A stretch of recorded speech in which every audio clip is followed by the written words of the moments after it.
Pharmaceutical powder mixers are an essential part of the manufacturing process for many different types of pharmaceuticals. They are used to create uniform blends of active pharmaceutical ingredients, APIs, and excipients, which are the inactive ingredients that help to make the medication stable and easy to take. They also help to ensure that the final product is consistent and meets all quality standards. There are many different types of pharmaceutical powder mixers available, each with its own specific benefits. Some of the most common types include impeller mixers, paddle mixers. These consist of a rotating shaft with paddles attached to it. Paddle mixers are well suited for mixing cohesive powders that have a tendency to clump. Tumbler mixers. They consist of a rotating drum that contains the powders to be mixed.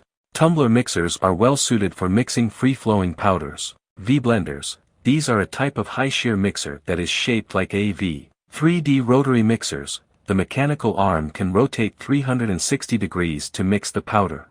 After powders are fully mixed, pharmaceutical manufacturers use those powders to fill capsules, press tablets, or seal in bottles or bags.